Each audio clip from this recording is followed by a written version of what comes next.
Every life has a soundtrack. Join me as we invite guests to share their journey through music, one song at a time. 10 moments, 10 memories. I'm your host, Sean, and welcome to 10 Tracks. Are you ready?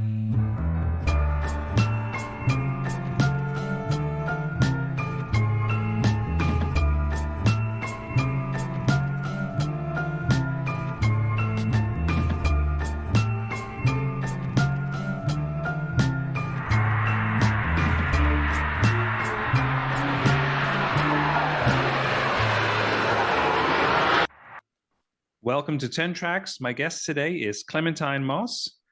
Clementine is a musician, writer, and spiritual counselor. She is the founder and drummer of the Led Zeppelin powerhouse Zepparella, with a busy solo career as a singer and songwriter, and she's the author of the book From Bonham to Buddha and Back, The Slow Enlightenment of the Hard Rock Drummer. Clementine, welcome to 10 Tracks. Thank you so much, Sean. It's going to be really fun. I'm looking forward to it. Yeah, same here.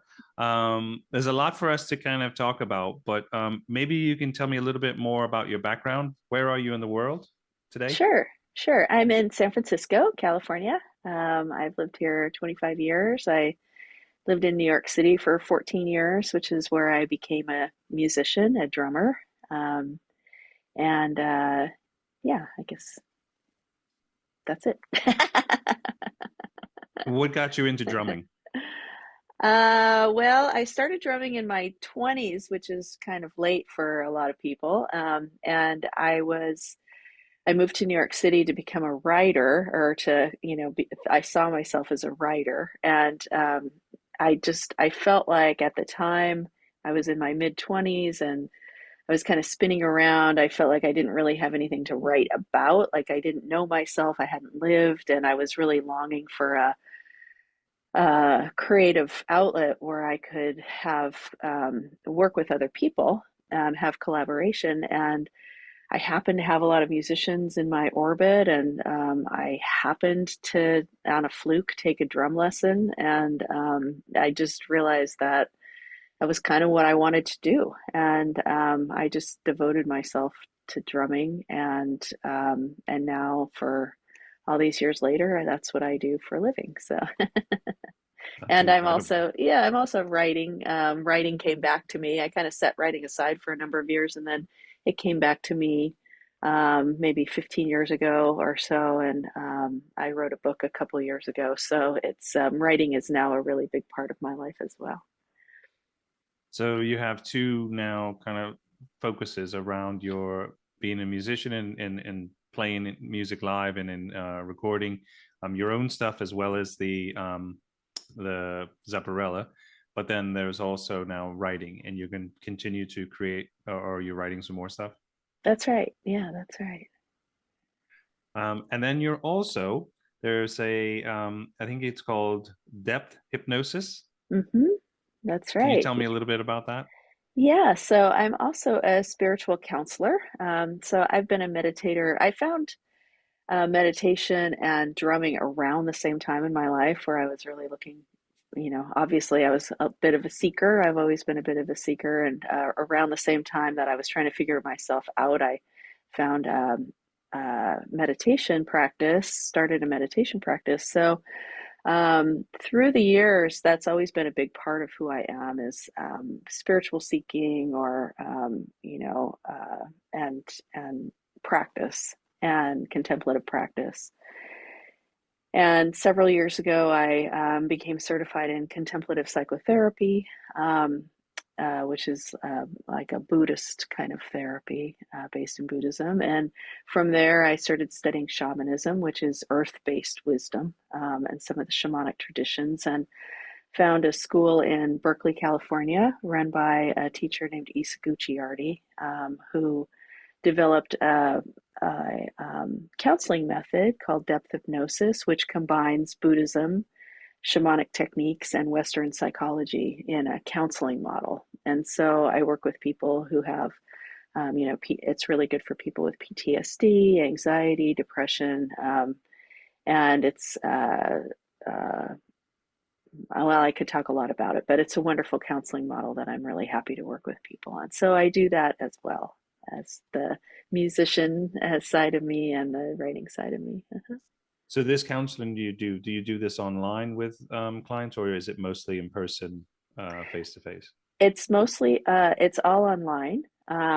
And the reason, I mean, I have worked with people face to face, but these days people really like to do it from the comfort of their own home. And what we're doing in a lot of the work is we're going inward, right?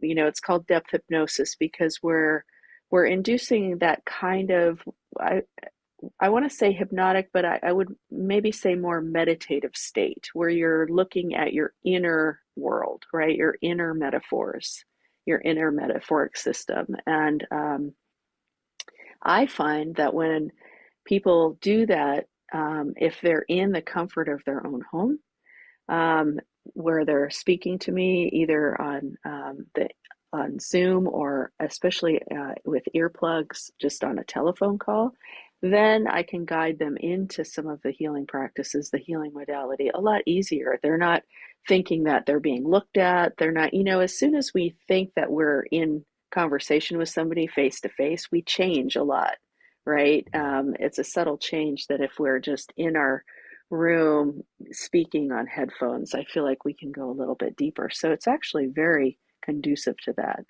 I do have a kind of a idea in the back of my mind that one day I would really love to have a place where I could have people come in for different, especially sound healing kind of those modalities and stuff are really wonderful to do in person. But right now it's not feasible for me, so I do it this way.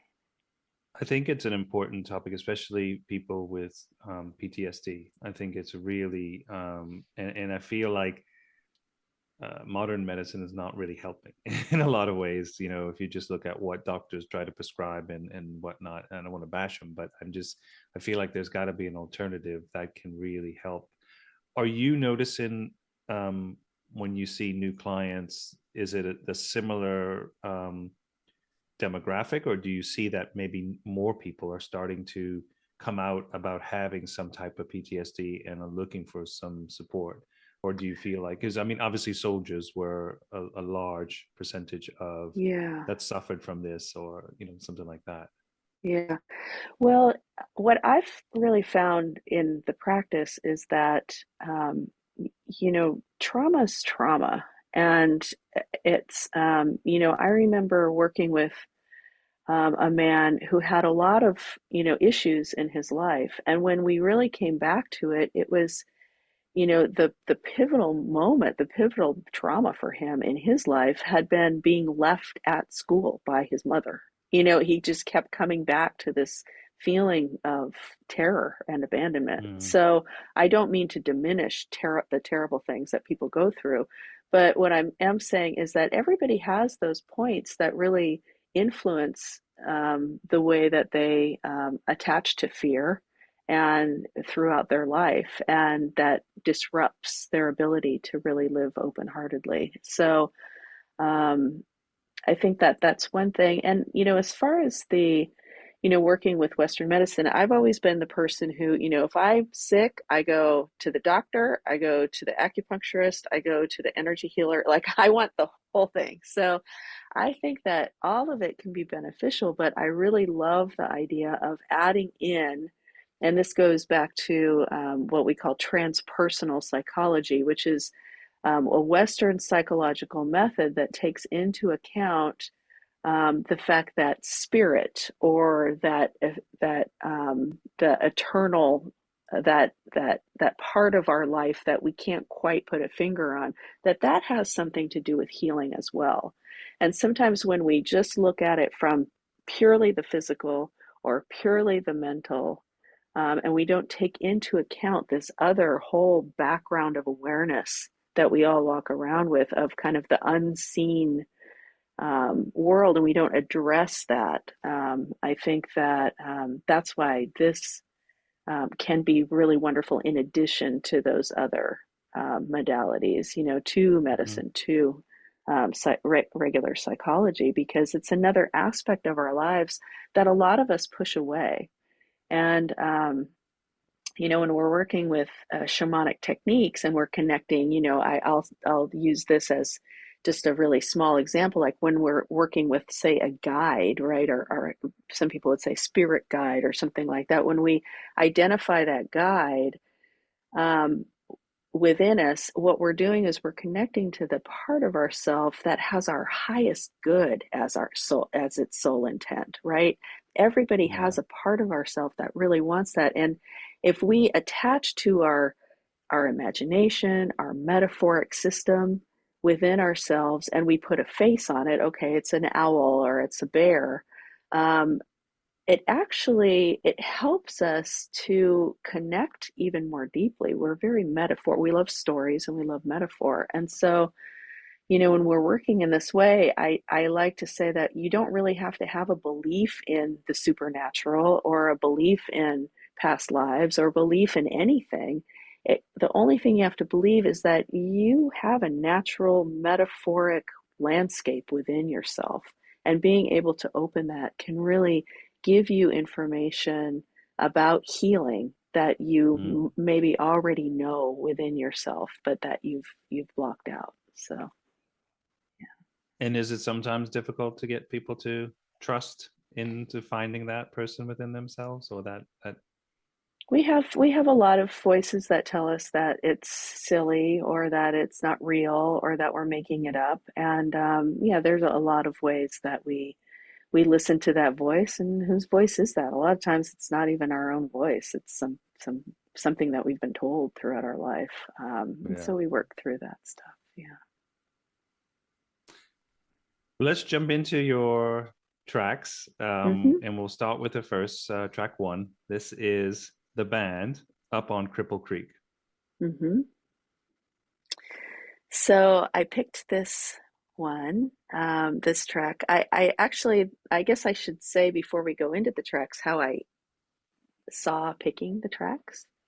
Um, a- right? I guess And it's kind of tough being a musician too, because obviously you have a large interest in music as probably as yeah, well. I know. So first of all, I'll say it was really difficult to just choose songs, but I did think a lot about it. And what I try to do is I imagine my life and I imagine those pivotal parts of me, those pivotal moments in my life or the pivotal parts of me that I really wanted to spotlight with certain songs. So I was looking for the song that meant a lot to me when I was very young.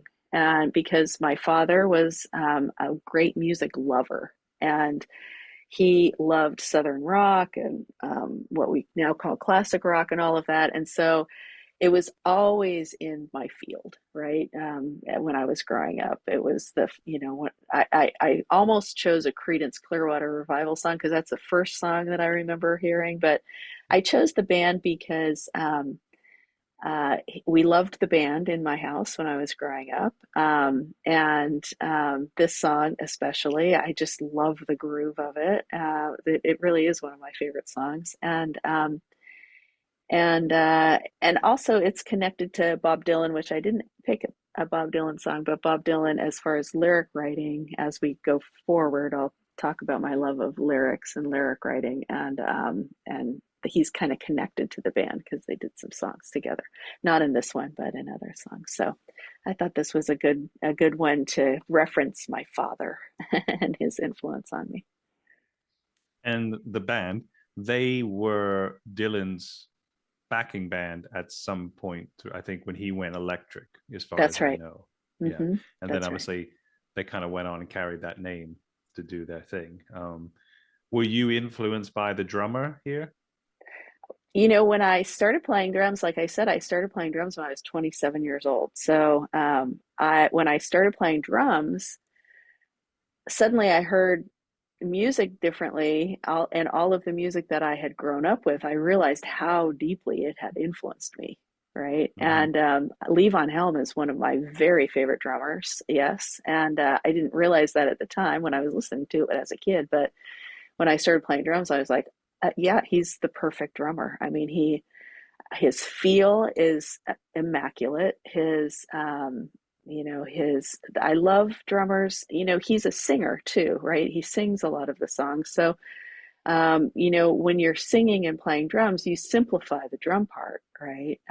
And I love a drummer who plays for the singer, you know, and I've Hmm. always tried to, I try to be that when I'm playing. Zeppelin's hard because I don't think I do my singer many favors as far as the volume that I have to play at, but I do like to leave her space rhythmically and play with the rhythm of the vocal. And Levon Helm is the perfect example of that. Yeah, just it's such a natural feel. So yeah, I love his drumming. Um, when you were taken, you said like Levon Helms is one of your influences, and you started to get into drumming. I mean, it's not an easy instrument to pick up, and obviously, it's a lot because having a drum kit, lugging it around, and everything, you know. So that's like a quite a discipline. So did you already kind of think, okay, well, I've got quite a lot of, you know, I feel like I, you know, can keep time and do a lot of this, and there was already this kind of sense in you, or how did you just think, you know, of an outlet with music and wanting to do something, and of all instruments, do you play other instruments now? Because I know in some of your solo Mm-hmm. stuff that you record, is this you doing everything, or do you work with other musicians, but still the drums and writing and singing? Yeah, no, I work with other instruments.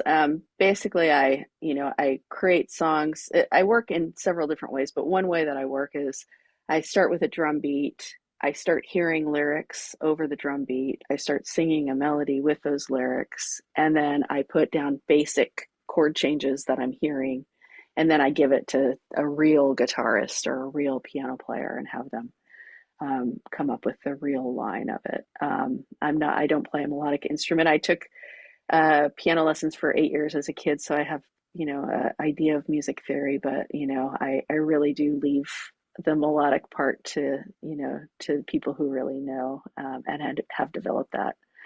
Um, and starting playing drums, you know, it really had to do, I think, with finding, you know, when I found the teacher, you know, when I took that first drum lesson and, you know, I went in for an hour and came out after two because we had so much to talk about and we were so interested in so many Mhm. things, similar things. It was like, and then, you know, he was so encouraging, like, yeah, I actually have a natural, you know, ability for this. You know, it was the perfect storm of saying, actually, I really kind of love this. And my boyfriend at the time was a musician and a recording engineer, so we had some drums at the house. So that helped too. He was able to rig something up so that I could, you know, practice a little bit. Yeah, yeah, Yeah. Hmm. that's super cool. And I think, I mean, I had a few bands growing up in my early teens. You know, we created some, and my focus was kind of lyrics and trying to sing. I'm not going to say I Ah, was a singer, but I did, you uh-huh. know, the kind of be in the front, but not having great musical like playing up to play. I had a guitar, still do, and I can play a few basic chords and kind of strum around with it. But it is a discipline, and I think just getting that and having that kind of raw talent and being able to pick it up is one of my best friends who was in the band. You know, he learned to play the guitar without any less, you know, not really lessons, but taught himself, and then he got some after. So I think there's ways that you just, if it's in you, you can just kind of go with it. And I think he started on drums and then moved to the guitar because I think he wanted to. But I love the idea of you taking the drum like track and then putting your vocals and stuff on that. I think that's a kind of a great, and it's interesting. I think when we talk later about Led Zeppelin, because as you say, I think the music is so powerful. Hmm. Robert Plant sometimes isn't always you know, is the most important piece, whereas other bands like maybe Dylan, Hmm. it's his voice and his words, but Hmm. it still works so well with Yeah. their, you know, the way that it comes out. But Yeah. Yeah. Definitely. let's get to track two. This is Elton John, Funeral for a Friend, and Love Lies. Is the other part of the song. I think Love it's a lies bleeding. dual. Yeah, Hmm. Love Lies Bleeding. Hmm. But this is off of Goodbye Yellow Brick Road, which is the first Elton John I ever heard as a kid, and I must have been like about 5 or 6 years old. I had an older cousin that who used to play it like nonstop. So I Mm-hmm. was very influenced by this record Mm-hmm. um, at a small age. Even hearing this when you picked it, it came back to me because I hadn't really, you pick different songs off that album now that I Mm-hmm. listen to. Mm-hmm. Yeah, that album, I mean, Elton John, Captain Fantastic was a real popular album for us as well when I was a little kid. And yeah, my parents went to see Elton John every time he came. They're in Southern California. Every time he came to town, they would go to his concerts. Elton John is very loved in my family. And I picked this song. It's funny because when I hear Yellow Brick Road, I know every single lyric. It's Mm, like those lyrics are so incredible. And that was the first time I realized because, just understanding that, oh, Elton didn't write the words, Bernie wrote the words, right? And it was the first time I really realized, like, oh, like there's somebody who actually just wrote the words. He's not in the band, right? right. And so that was, kind of a revelation to me, like, oh, people do that. And then I remember for a school project, we had to pick a song and write words to it. It was kind of like this, they were kind of explaining like there are lyrics to, here's poetry and there's modern poetry often goes with music. And so pick a song and put words to it. And this was the song I picked because it sounds like I just had this image of a graveyard, and I could see it, and if you listen to it, it's like there's like these little tinkly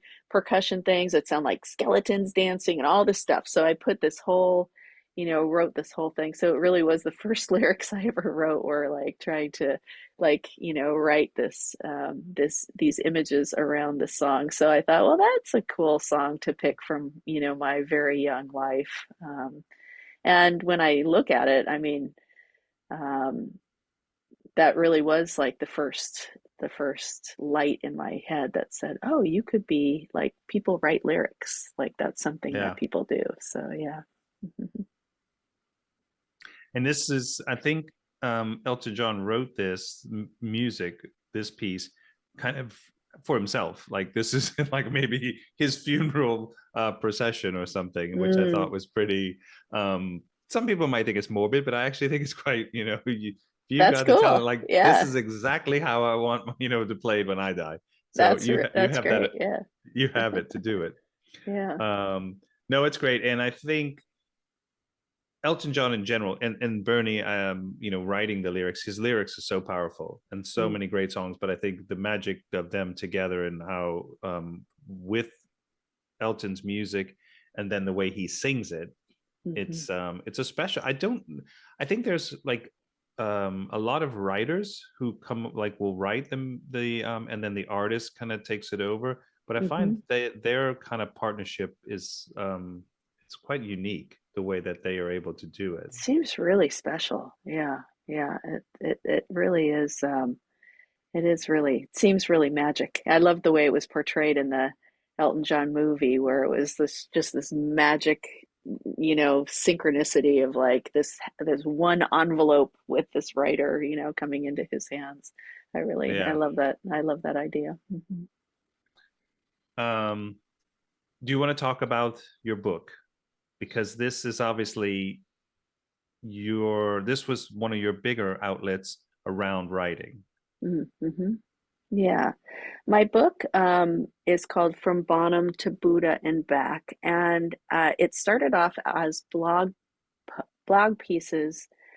I started writing about thinking about contemplative practice, my meditation practice, and all of the kind of woo-woo spiritual stuff that I do, and how it Mm. affects my musical career, right? And I realized that the same thing that I'm looking for when I sit in meditation on a meditation mat, the same stillness, the same awareness is the same thing that I'm looking for when I'm on the stage, sitting on the drum kit and playing a show, right? I want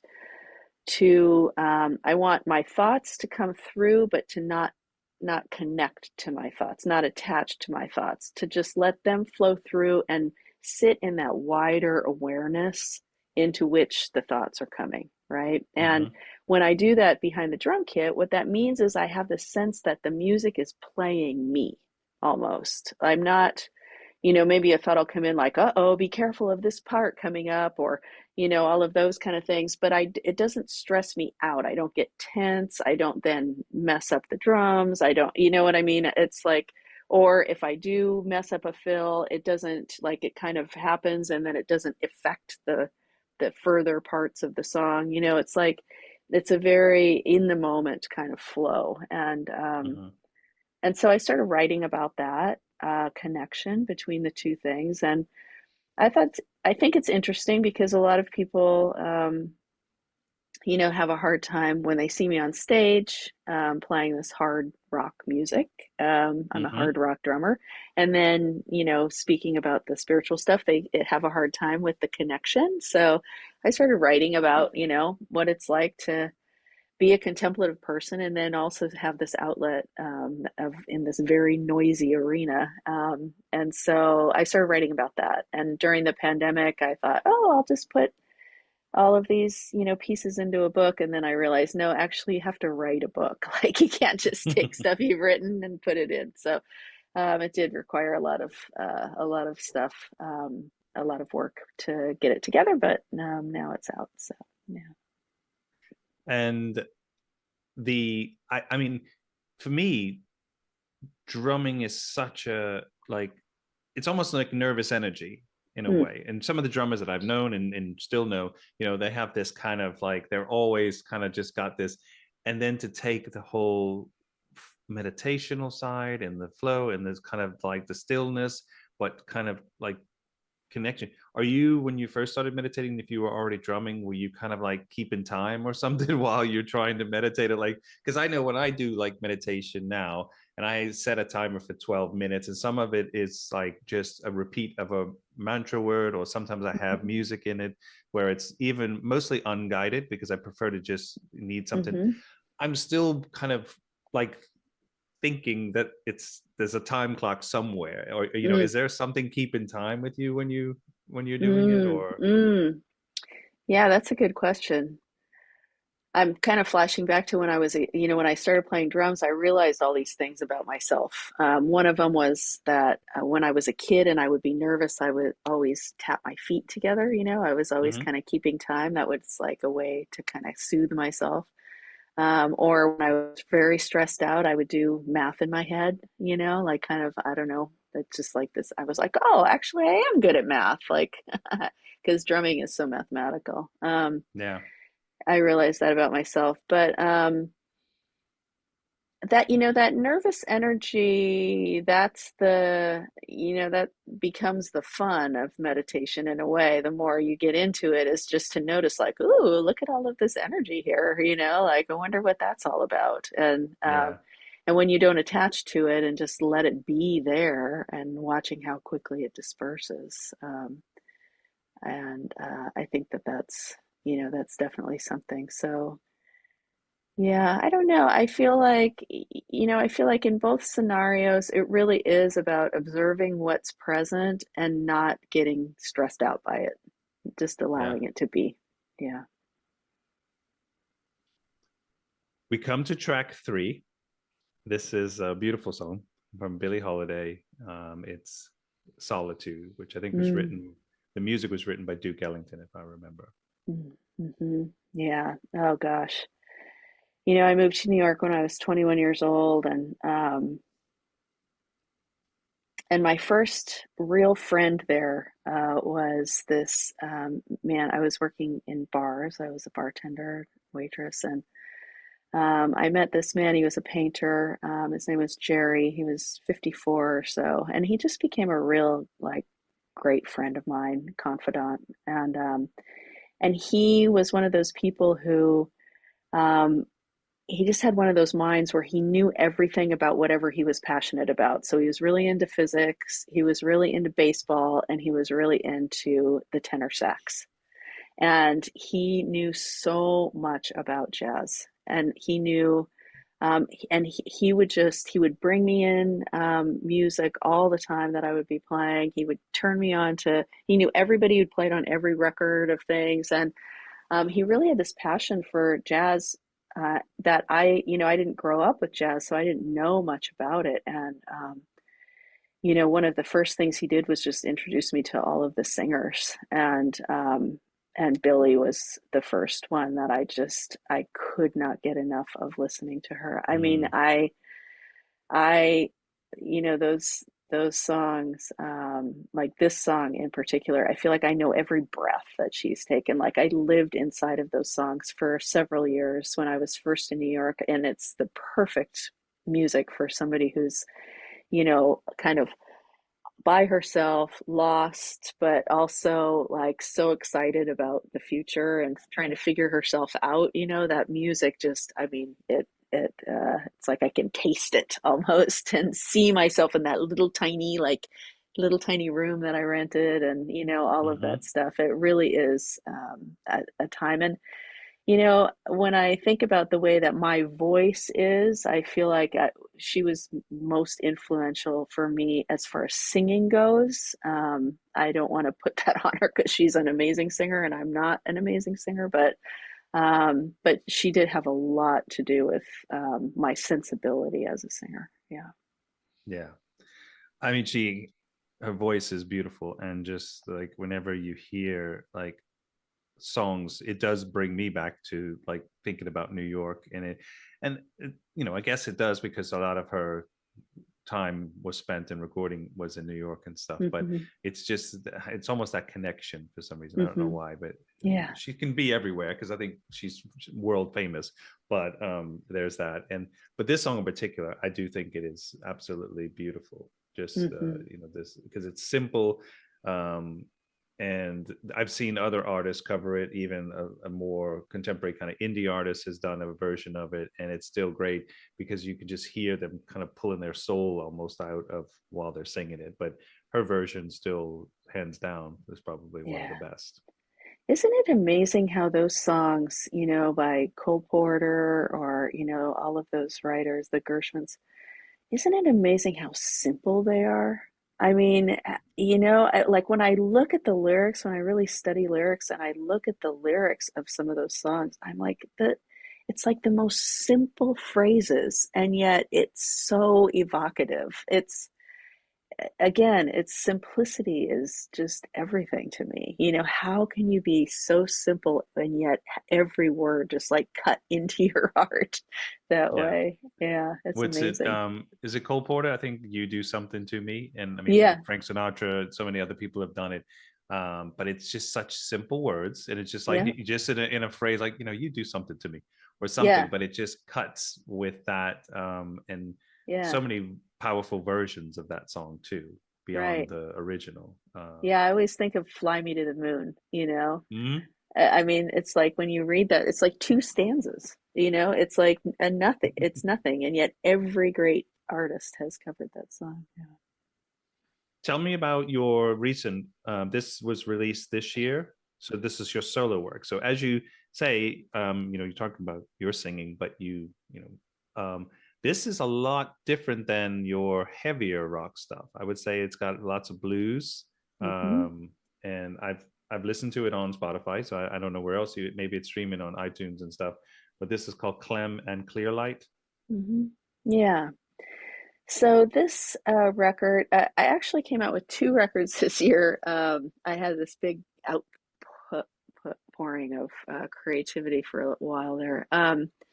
And this record, it was written during the pandemic. I started really wanting to play, and my guitarist in Zepparella, Gretchen Mann, her husband, Daniele Guitardo, is an amazing composer and guitar player. And she said, Daniele's going crazy. He really needs to play like with somebody. And I was like, I need to play with somebody. We're in a bubble. Let's be in a bubble. Right. And so the two of us Daniele and I would get together and just jam. And I had created a whole bunch of drum parts that we would play along to, which was really fun because it just kind of gave us a structure to kind of play along to. And he is just amazing. He's such an amazing musician.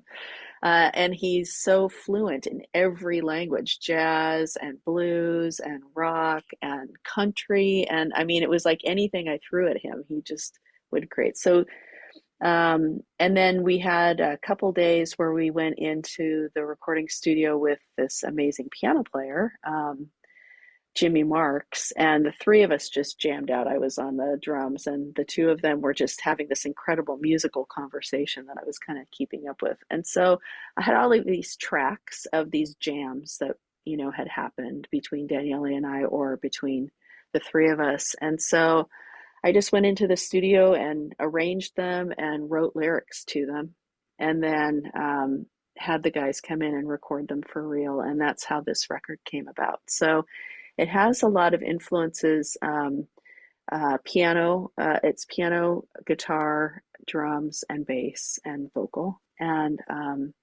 it has a lot of blues elements. It has a lot of jazz elements. And then it has a few songs that have electronic drum beats. So they're a little bit more dancey or rocky, that Daniele and I did while we were in the studio together. So it's an eclectic album, but Yeah. and the lyrics were really written. I've been sober for a couple of years, and the lyrics were written kind of in this love affair with the person that I had been for all of those years, who drank, who spent time in bars, who was like the last man standing at the end of the night, who, kind of saw I have this, part of my personality that's excessive and is in the party, right? And I was saying goodbye to her. Hopefully, not the fun part of her, but at least the excessive part of her. So Yeah. that's what these lyrics are about. Yeah. Now, when you were writing some of these songs with the other artists, did you wait with some lyrics till the song was finished, or did you already kind of have the lyrics with the initial drum kind of as your kind of starter? Only the songs that Daniele and I did that had electronic drum beats, and those might have had, I think those had some lyrics to them. One of them I think definitely did, and the other two. But all of the other ones, I wrote the lyrics to the music, once To the the music music? was, yeah, once the music was created. Yeah. Yeah. And then the second album you did in 25 was, or released in 25 was, is that Nothing Will That, Keep Us Apart? yeah, that's a little 7-song album that I did. And, I was really, it was after I had actually recorded all of the Clem and Clearlight stuff, and I had this idea about doing a very quiet album with only piano and bass, and some percussion. I think there's a couple that have a drum kit on it, but there's more percussion on some of the songs. And I thought, I really want to write a song that really is just focused on the lyrics, and very quiet. And a lot of that had to do with trying to figure out who I am as a singer. Singing has been kind of it's been a process for me from the time that I was in my 20s of trying to figure out, what kind of voice I have, and just how to do it. I have such I really like your admiration. voice, by the way, just so you know. Oh, I thank like the you. sound of it. So, Oh, thank you. Yeah, it's just been I've been it's just been a really big process to try to figure out how to be a singer. It's not I've it's a place where I've had a lot of blocks to doing it. But when you write lyrics, I think, I have written lyrics for other people, but there's nothing so rewarding as singing your own lyrics. So, yeah. I was like, you have to figure out how to sing. So that's the process that I've been in. So that record, it had a lot to do with figuring out who I was as a singer. Hmm. Great. We get to track 4. Hmm. Now, I guess this singer is an acquired taste in some arenas, but for me, I acquire it. This is Tom Waits and Blue Valentine. Oh God. All right. So Tom Waits was another New York love affair. And he still is, he's invited to dinner anytime he wants to come. Like, I love everything that Tom Waits has done. His lyrics are they floor me. I That song Blue Valentine, I picked that one in particular because there were a couple years where I couldn't even listen to it without bawling. Like that song is so poignant. The lyrics Yeah. are so incredible.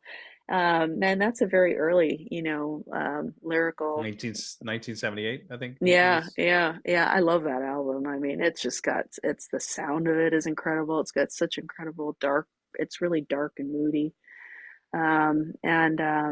Yeah, so, talk about loving lyrics. Like he's at the top, he's up there with Bob and, I mean, there's no one like him. Yeah. I think I got introduced, and I had another guest who's already talked about and we had a Tom Waits song on here, but I got introduced through other songs covers like of a Tom Waits song. So then I heard Hmm. that, and then I realized, okay, who is this that wrote this one? Because I loved the song, and then I realized it Hmm. was a Tom Waits song. Then I was like, okay, I gotta listen to the original, and then I got the original. I think it was "I Hope I Don't Fall in Love with You," or Oh God, yeah. if Hmm.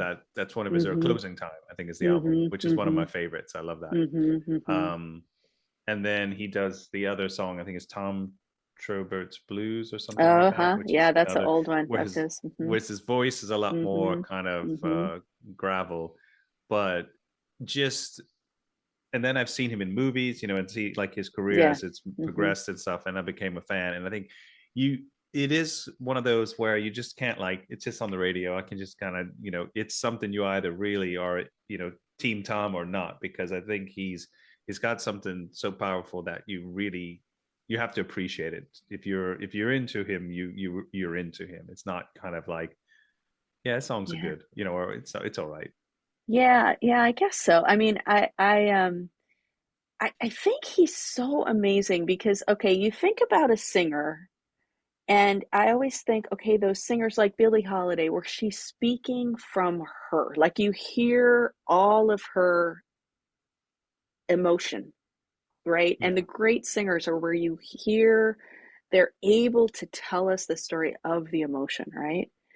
And Tom Waits is someone who is singing as somebody else, right? This is a character that he's basically put on.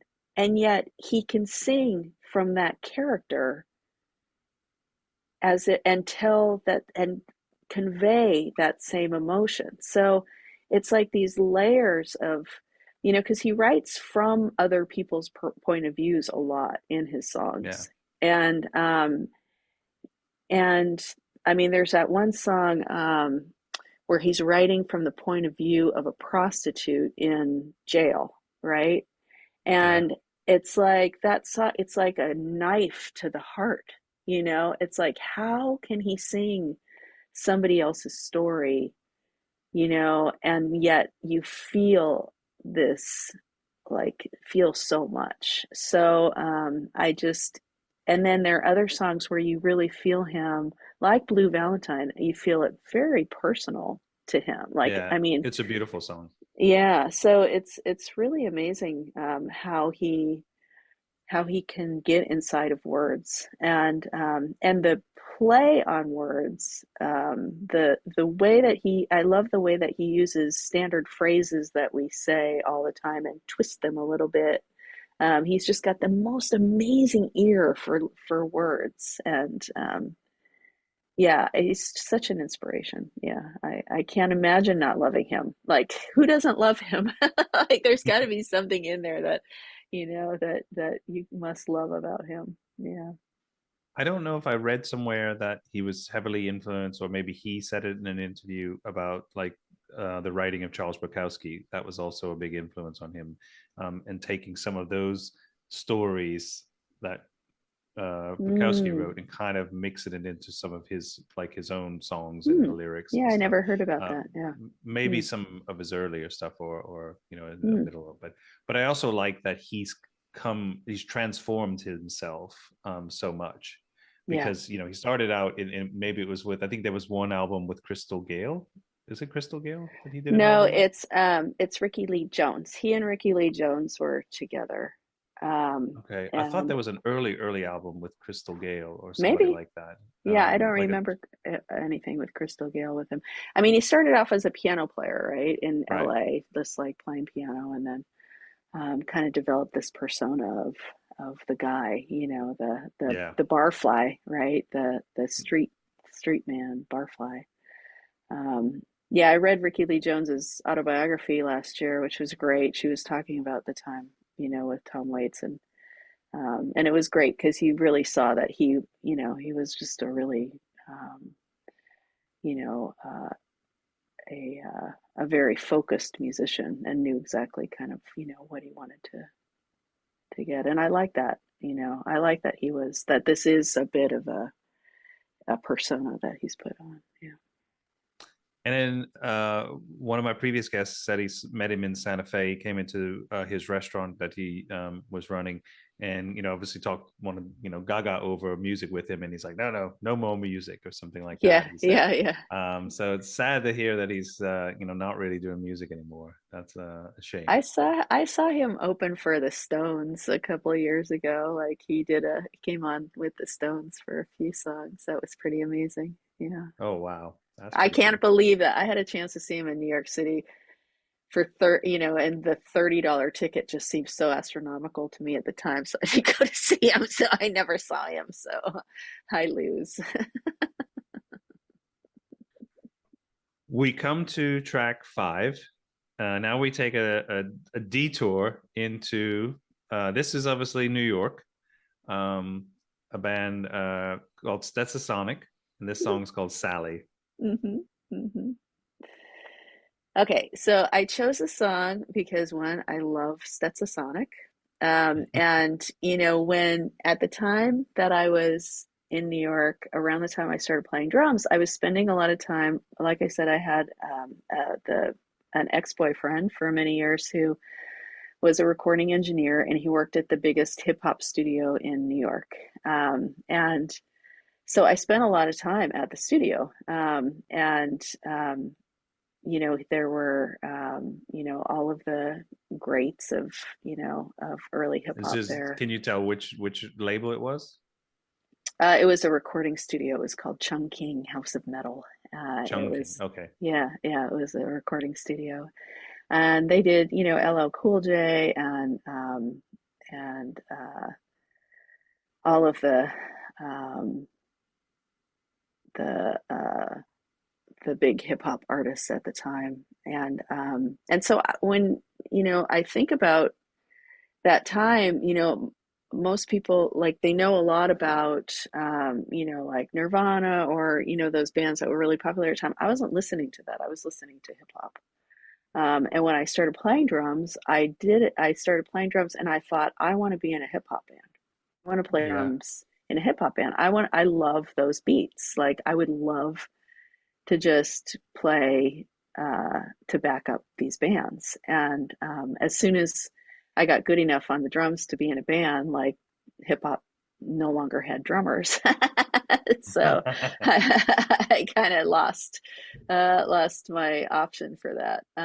But yeah, so I chose this because this is what I was listening to when I started playing drums. These are the songs that I was thinking that I wanted to play drums to. Yeah. And they're not like a huge, I think they're big in a lot of hip hop circles, but just outside of that, they're not as known as LL Cool J or some of the more the contemporaries. And if you one of the members of Stetsasonic is Prince Paul, who Mhm. produced so many other hip hop artists like De La Soul. He did a band called Third Base. So I probably knew of them first through his producing, Mhm. and Mhm. then kind of had to go back and find out who they were. Mhm. But this song Sally is like, it's very early. It has like the Run DMC kind of early feel of that New York fresh hip hop when it was kind of still in its early stages before they got with a lot of the sampling and everything like that. It was more live sampling kind of, or With a live doing. drummer. Yeah, Yeah, yeah. exactly. And you want to know the amazing thing about this is that recently Stetsasonic has been playing some shows again. They kind of have gotten back together, and our booking agent is their booking agent. And that just, it just one day, she just, on her socials, she mentioned something about Stetsasonic, and it was a band that I really, I haven't listened to in a long time. And I flipped out. Like, are you kidding me? Like, I have a connection now to this band that like really made me want to play drums. I mean, really, I was really thinking like I would like to be in that band. Yeah. Well, and I've seen like Public Enemy before. I think I was in Connecticut, and they were playing with Anthrax. Hmm. So that whole cross with kind of hip hop and Right. rock, That or hip started hop to and punk. happen. Yeah. That happened That with sort of, the Beastie Boys, right? yeah, Yeah. exactly. Hmm. Yeah. Starting as punk and then went into hip hop, and then they kind of went back into um, hip hop, funk kind of Hmm. groove and stuff. Um, so I really love, and this is such a cool, um, and just it threw me when I saw it on your list, because I was like, that just, I wasn't expecting, compared to some of your other songs.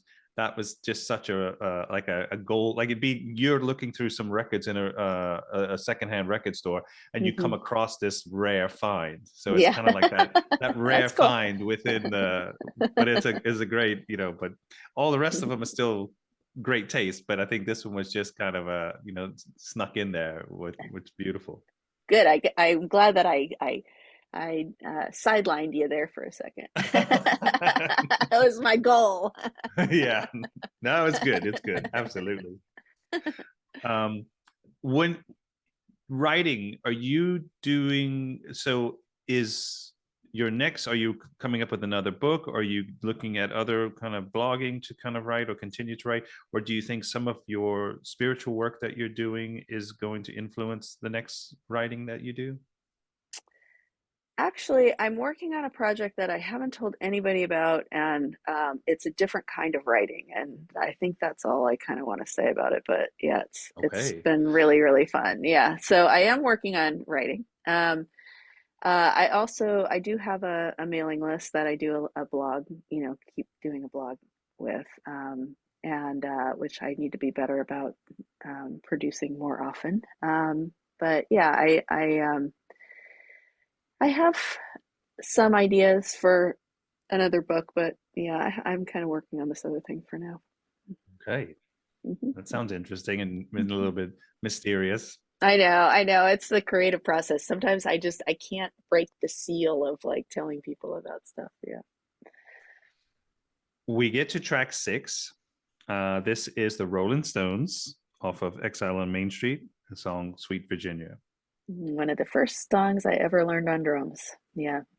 Really? Yeah, so the Stones were huge in my family. It was my parents' favorite band, my dad's favorite band. So the Stones are very dear to my heart. And so when I started playing drums, I wanted to have music that I played along to. And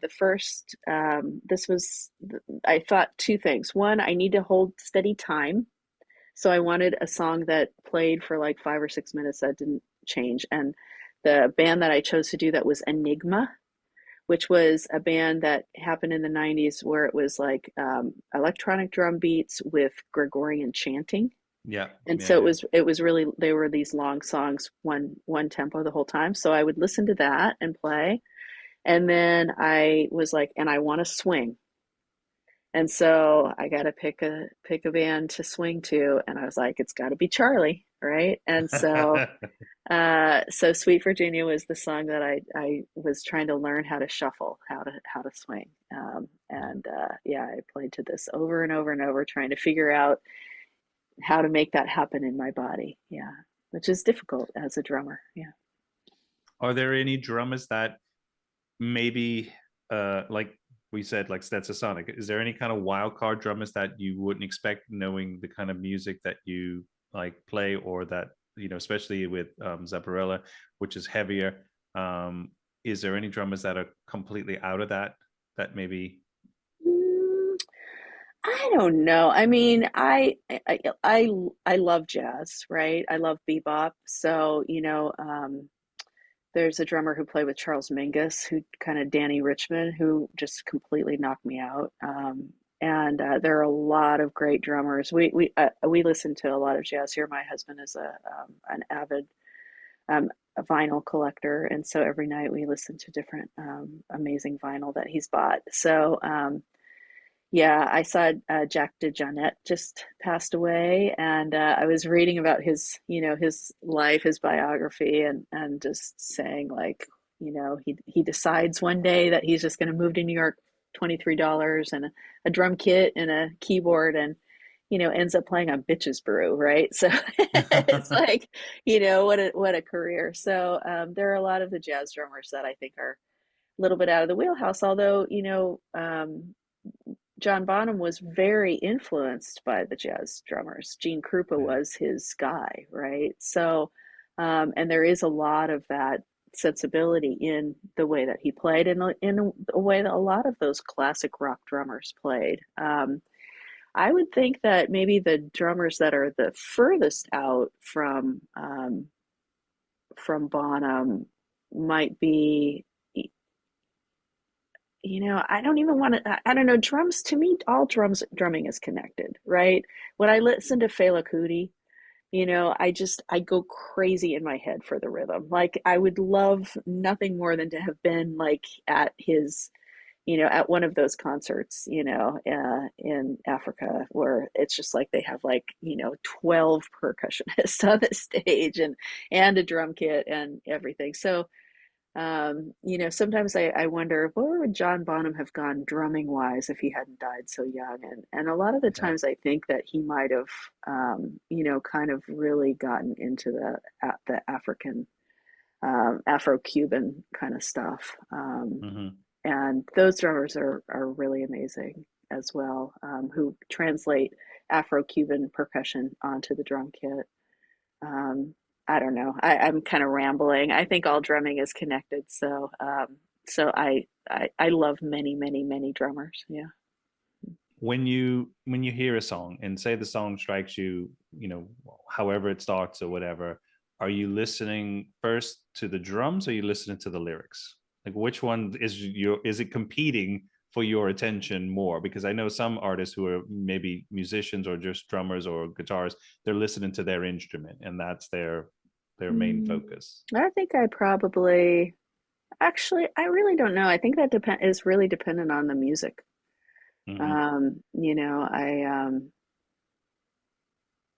yeah, I think I really don't know the answer to that. I think that there are certain lyricists, like the first thing when their song comes on, I'm listening to the lyrics. Like, I know that, I'm waiting for that to happen.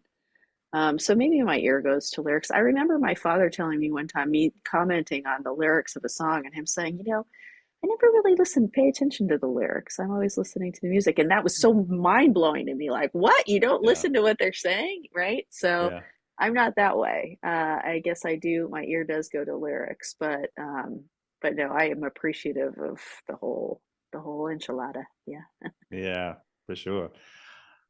We get to track 7. Now this one was a new band for me. I didn't know these guys. And you say Kyuss? Caius. Uh-huh. Okay, One Inch Man. Did you listen to Yes, yeah, yeah. it? Okay, so I was after I started playing drums, a few years later, I joined a band, and then that band broke apart, and then I started a band with a singer guitarist.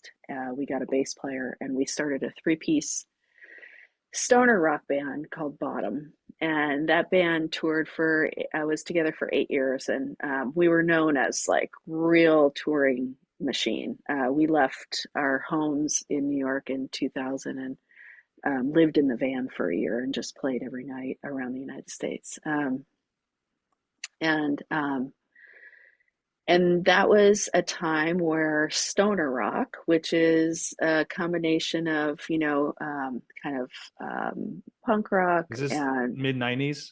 yeah, late 90s. Uh-huh. Late 90s. Okay. So it's like, a combination between, the grunge stuff and the older school kind of Sabbath kind of metal stuff. So, with a little bit of punk rock thrown in there. So, yeah, it was a particular scene in America. and at the time and around the world actually. And there were these different festivals, stoner rock festivals that would happen, and we had a wonderful time and traveling around and basically playing with every stoner rock band in every town around the country. We ended up having this big network of family, like stoner rock family, that we played with for a year, and then to Europe and through several years. So um, Kyuss was one of the founders of stoner rock, I would say.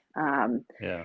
And Kyuss started off with, I'm so bad when I come up with lyrics. Um, anyway, you can tell more about Kyuss, but I love the drumming. I love the way that it's mixed too. Everything's real fuzzy. So a lot of it had to do with the sound. These bands were super loud, Yeah. and the bass was very distorted and kind of fuzzed out too. So that's it. And then a lot of really driving beats. This record of the One Inch Man. This is actually a second iteration of the band. It's not the original Kyuss. I think but I think it's the same. Is it? I think it might be the same drummer. I can't remember. I've lost kind of the memory of. I haven't thought about Kyuss in a while, but I picked this song because it really was indicative of the kind of music that I played for many years and the way that I became the drummer that I am. We were Hmm. three women who would get to a club, and nobody thought that we would, you know be playing the music that we were playing, and had to deal with kind of proving ourselves every night, and it made for a desire to like really hit hard and demand attention as a drummer, Yeah. and that is the drummer that I am today because of this music. Yeah.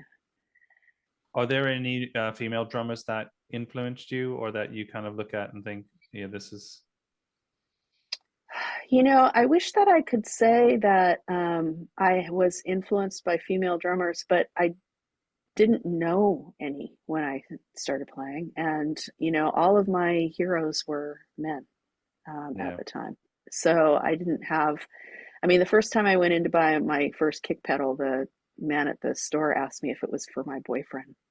It was like there weren't female drummers. So, So bad. yeah, I mean, yeah, my drum teacher is like, it's not that he doesn't think you can't do it. It's just that there's this hole in his mind where you don't exist. Yeah. So, yeah, I'm really excited these days for all of the wonderful women drummers that are out there. I think it's really Well, you're exciting. paving the way too. Well, I mean, I know now that I know that there were like a lot of female drummers before me. Yeah, I know that it wasn't me, but it was. But I'm excited that that barrier has changed. Yeah. Now, when we get to the next song, is this still in the kind of stoner rock genre, or are we moving away from their kind of? With the Melvins. Yes. Yeah. So this is the Melvins' Civilized Worm.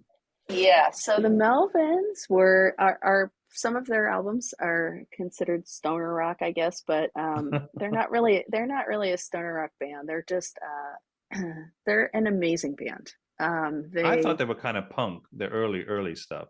Yeah, well, again, it's like that cross between punk and hard rock, right? I Yeah. mean, it's punk and grunge. Well, Dale played with, was the first drummer of Nirvana, right? Basically, and then wanted to stick with in the Melvins, and so they ended up getting Dave Grohl. So that's kind of Dale Crover's story, early story about this.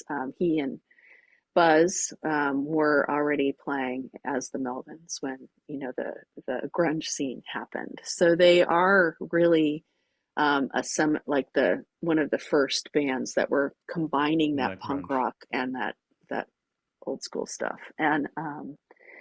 And they've had an amazing career. I mean, they have so many albums out, and they're always working, and they're always pushing themselves to do new stuff. And I saw Dale before I started playing drums, and then I saw him as I was learning drums, and then I would see him, on a regular basis after that. And every single time I've seen Dale Crover play drums, something in my brain shifts and I play differently. And I have to say, he probably is the most influential, has been the most influential drummer on me, because of that. And the things I love about his drumming are he's so creative. He has such an incredible technique and power, and makes it look easy. And there's a joyfulness about the way he plays that I connect with. And so I definitely chose the Melvins because they have been a very influential band as far as my drumming goes. Yeah. Now, this song in particular has a massive drum opening as well. I know it sounds so good too. This is a later song. I mean, I guess it's what, 7 or 8 years old, probably. Uh, Almost 20 years old, though, just this song? under Oh yeah. Oh wow. Okay. Um, 2006, I think. oh, 2006. Yeah, yeah. I love the way the song opens, and I just love the way the guitars come in, and I mean, I love that song. Yeah, I always get so excited. They play it a lot, so I've seen them play it live many times, and I'm always very It excited. it sounds a little complicated to play the way when I listen to it. I try to play along with Dale. I can't do it. Like I don't get it. Like I don't get his idea of, like, his time is so deep. Mhm. It's very complicated stuff. Yeah, I'm not good enough to play in a Melvins tribute band. That's not going to happen anytime soon. So tell me about Zepparella now, because this is what I've been waiting for in one part, because obviously growing up, I remember as I was getting into punk and getting into some other music, obviously you have to go back to the roots, and Zeppelin was one of those bands that you just had to. And I remember the album Led Zeppelin 4 was always on, Houses of the Holy. I'd play that so much, and not just Stairway to Heaven, but some of the other tracks, and just really, really getting into it. And again, that music, it's the whole sound. But to create I guess a sort of tribute band to Led Zeppelin, all women, Hmm. right there, was it's pretty cool. But also there's a lot that probably on your shoulders to kind of live up to as well. I know. Yeah, I mean, Zeppelin was like I said, when I started playing drums, I learned all of this stuff about myself and about the way I heard music. And I realized, like, oh, Zeppelin was my favorite band when I was growing up because of the drums, Yeah. and I didn't know that until I started playing drums. And I was like, oh, wow, this has been a big influence. And in fact, when I started playing drums, I played a couple times with this bass player who is a professional bass player, and he said, you have a real Bonham sensibility about the way that you play. And I was like, I took that as a huge compliment, and also like, of course I do, because that was the music that I listened to, like Yeah. that's the music I went to sleep to. I loved it so much. So, and it was my music. My dad wasn't really into Zeppelin. It was like there was something, it was like maybe a little too hard for him. He was more into my more blues stuff, and so that was my music. It was like my first music that I really chose. So when I started, I got an idea when I was in Bonham. I got an idea for us to do a set of Zeppelin songs. I thought it would be really cool to do, and the girls didn't go for it. So a couple of years later, I was playing in an AC/DC band with Gretchen Men, my guitarist now in Zepparella, and we wanted to play more often than we were playing. Bonham was dwindling away, and the AC/DC band wasn't taking the gigs that we thought they should be taking. So she said, I'd like to play more, and I said I would too. And I have an idea. I had an idea for a Zeppelin band, a while ago. And she said, "Oh, I would like to learn Jimmy Page's stuff." And so Zepparella was born. So um, when we started, it was really about learning I'd never really learned things note for note, right? Because I started so late, I just kind of threw myself into playing, right? I didn't Mhm. I wasn't somebody who got to sit in my mom's basement when I was 14 years old learning like every Rush lick, right? Like all of my the amazing drummers that I know. So I had to Here's learn. Keith Moon, learn it, Yeah, everything. I know. So I had to learn, I had to learn how to learn a song, and then the way that I approached playing Bonham was that um, when I hear those songs, what I get transported back into the way that I first felt when I heard them, right? And the thing with this music is it's so evocative of these different times of our life, and I realized that when I play, I need it to feel that way. I need to close my eyes and go back to how it felt because when you listen to a song like Immigrant Song, right? Hmm. It it's a powerful song, right? But compared to things that came after it, right? Like Slayer has come after it, right? Like our ears are tuned in, and when you really listen to it, you're like, wow, this is actually like when I was a kid, it was like the biggest thing I'd ever heard, right? And now when I hear it, Yeah. it's not the biggest thing I've ever heard. And so, but I remember how it felt, to feel like it was the biggest thing ever. And so I have to play it that way. So that was always my approach, to play it the way I remember it and to play it with the same passion and all the same emotions that I felt when I first felt it. And that's been my approach, along with killing myself to try to get all of the licks right and all of that stuff, which I never will. I'm not John Bonham. I don't, I'm not a, virtuoso. So like as he was. So I have to do what I can and do my best to do it. And then I let it go. I try my best. And, if it's not good enough for some people, then they don't have to listen. Yeah. And so the reception has been extremely well. Most You of you it. play a Yeah. lot? Do you tour all over, or where do you play mostly?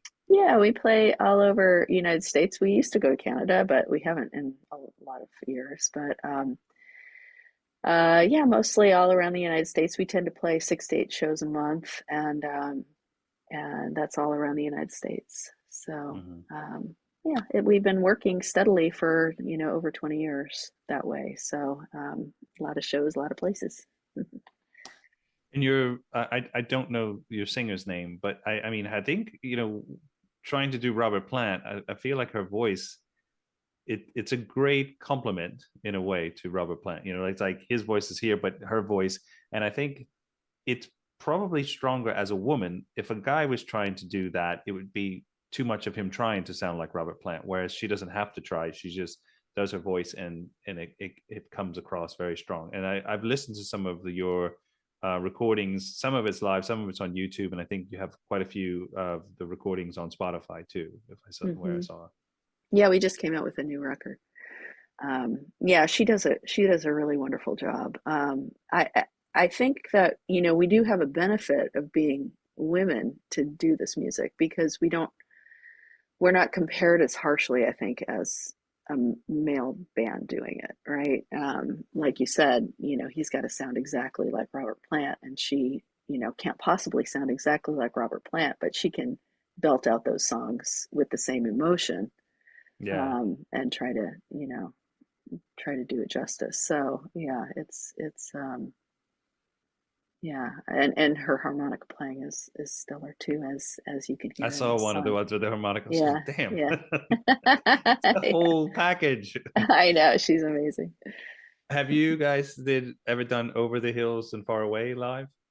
No, we haven't. I think that one has to do, I think that might have a 12 string on it, or does it?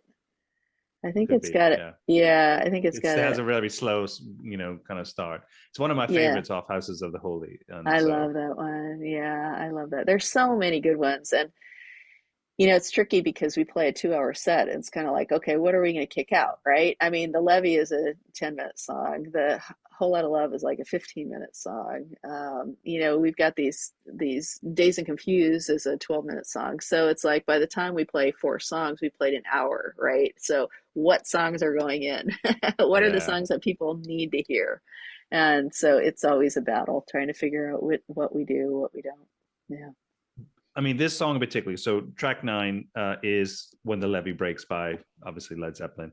But the original, I listened to that recently just because I forgot that this was a cover song by Led Zeppelin. Yeah. But they made it so much different. But it's still, it's got the blues version, I think from 1929 or something, with Memphis Minnie or something. Memphis Symphony, Uh, yeah.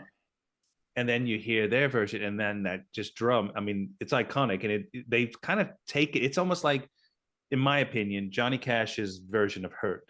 It's Ah, sorry, Kurt, that was your song, but it's now mine. It's kind of yeah, he took it from him, and I think Zeppelin did that with this song. They kind of just made it into their own, and it's just you can't. It's almost you can't take the ownership. You can't have it all as your own rights because they've done such a different job to it, but made it into its own iconic piece of music, but not discrediting the original, of course. that's right. That's right. Yeah. I mean, that's what Zeppelin did, a lot of is they took other and that's what the Stones did too. This is what these guys were listening to and when they were excited about it. So they're taking these songs and they're making it their own. And I think that I love that they give credit to Memphis Minnie on this and Kansas Joe McCoy. So yeah, it's a really special song. This drum beat everybody knows is the second most sampled drum beat in all of hip hop, right? Yeah. It's such an iconic drum beat and sound of the drums and yeah, and I put this one on here in particular of all the Zeppelin songs because this song is really special for Zepparella as well. We have 25 million views of our video of this and this song is really it's what the song that Anna learned harmonica for and she does a killer job on it. So yes, I chose this song. Yeah.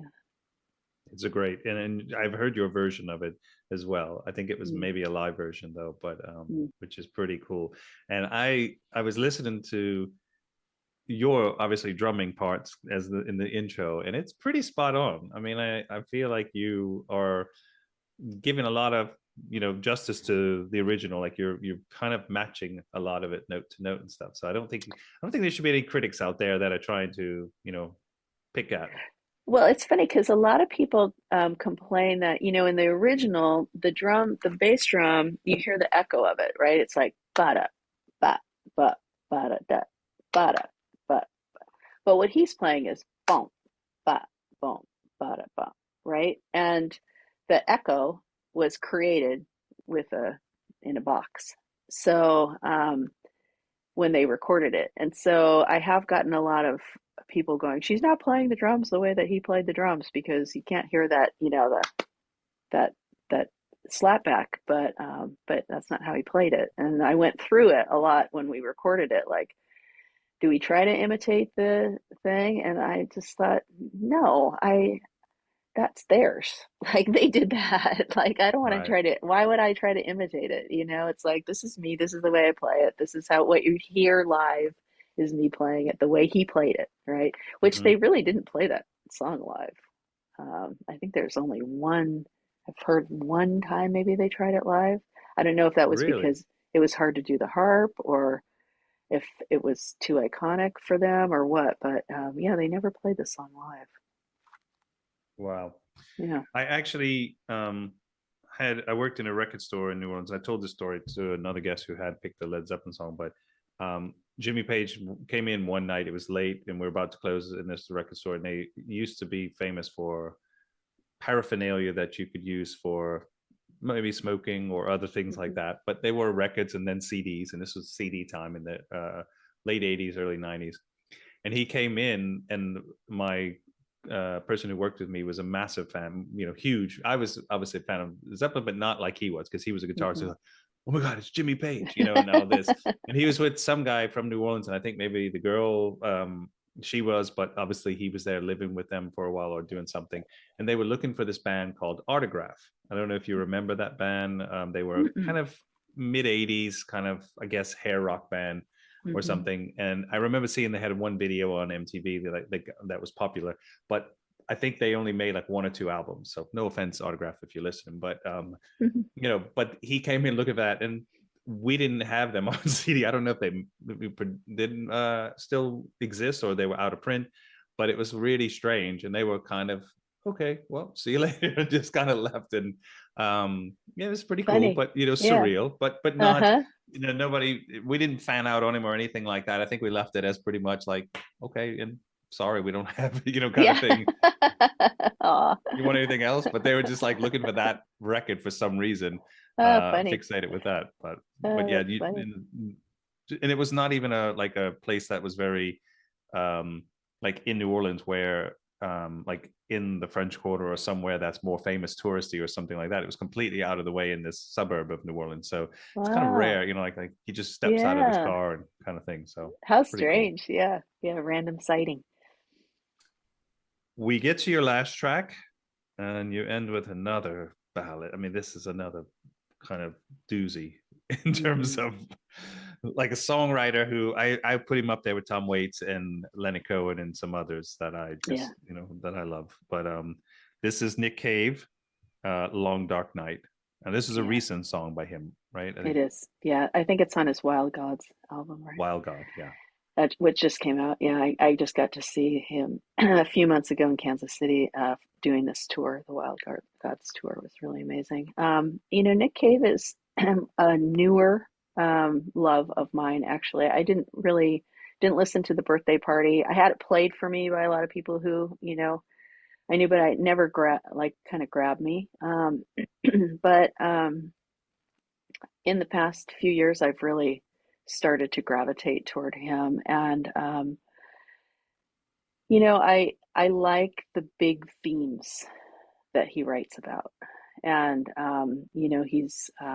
he writes a lot about the divine, about our place in the world, and that way, and with so much compassion for the people that he writes about, and for humanity. And I thought this would be a good way to end, just to kind of tie in that spiritual aspect of myself with the rock and roll. I think he does that really well, and the lyrics and the power of the music. Um, I really admire his collaboration that he has with his guitarist, and how they work together. I kind of long for that these days, that kind of collaboration. And yeah, I thought it would be a good topper.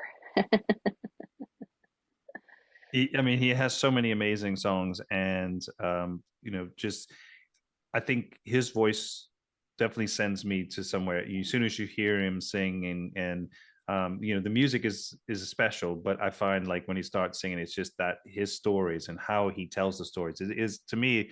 I think it's very similar with Tom Waits. They just have Yeah, that kind of their own style. Obviously, Bob Dylan and so many others, but I feel like with Nick Cave, he's got this special place yeah, up there with the rest of them that he can kind of and do. And I love seeing more people who are influenced by him or who get into him because been a fan for a long time, and you kind of can dip in and out. It's not like you have to just yeah, when, and he has so much different stuff, but he's still very consistent with yeah. his stuff. And I think It's a the lot of birthday party you integrity. mentioned was super Yeah. early, and I think that was finding his feet. I love some of their songs, but I think he really kind of fell into his duty as Hmm. this artist.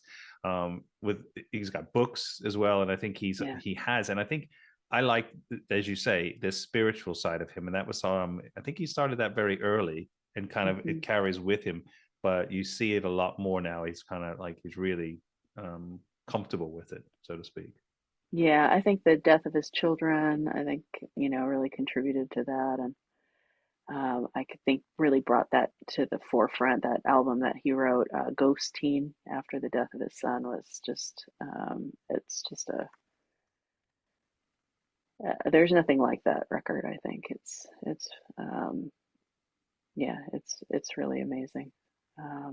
So yeah, I have so much admiration for him. I I love his blog. The Red Hand Files is, where he answers letters that people write to him. He started that after his son died, and people were writing to him, telling him their stories and of their own loss, uh, and it just became this, this wonderful thing where he's answered, I think, more than 100,000 letters that he's now said. So, yeah, there's just so much humanity in him.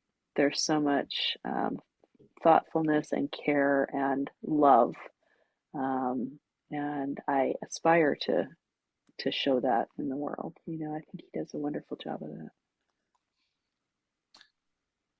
So, Clem, what's next for you? What are you, besides Zepparella and your spiritual work, what else are you going to be doing? Yeah, what is next for me? I've been in kind of I had those two records come out this year, and I've been in a little bit of a kind of feel like a holding pattern, a little bit of. Are you playing them live? No, I did actually. I did a while ago, but I'm not right now. Um, and so yeah, I've been kind of in a little holding pattern, which has been interesting. I've usually really, I always have my eye on the next thing, and right now I'm kind of not, which is. I feel like it's a time of kind of taking in things. And next week I'll go into a 10-day silent meditation retreat. And when I come out of that, then I'll see, maybe I will have a vision of what's next. But it's funny, I think I know, because I know I'm going there, I feel no need to make any decisions or any, kind of point the bow of the ship in any one direction. I'm kind of waiting. Yeah, it's interesting. My wife says I need to go on a silent meditation, but she's like, I don't know if you'll be able to just not speak for for 10 days. And Does she do that? she would love to do it, but she hasn't done it yet. But she's like, Yeah. I don't know if you can do it. Meaning It's me. hard. Yeah, it is hard. And actually, the not speaking is not the problem. The not No. speaking is a relief. Yeah. The hard part is sitting for 12 hours a day in meditation. That's the hard part. And then hearing that voice, your internal voice, it starts to, like, the more everything quiets down, the more it becomes this megaphone. It's like, oh my God, that's what I've been thinking. Like, that's what I'm hearing all the time. Yeah. It's pretty interesting. Yeah. And what's the best way for people to connect with you? My website is clemthegreat.com, and everything that I do is there. Okay. And So if people look Zepparella has a new video out for How Many More Times, which is for the new album that we have that just came out. So there's that. And yeah. So through clemthegreat.com, they can connect with you, especially for any kind of coaching or Yeah, your music that's right. and collaboration, your writing, your book. That's right. That's right. It's every part of Clem is on there. Thank you so much for being my guest and to share your 10 tracks. It's been an amazing journey, and I appreciate you bringing us along and to explore this with us and to give us some stories around this. Clem, I say to everybody as we part, to be kind, be humble, be loved. And I wish that for you. And good luck on your 10-day retreat. And for your new book, that's still not disclosed, but what's going to come out of that and give you more inspiration and to the future. Thank you so much, Sean. It was such a pleasure. Thank you. Thank you.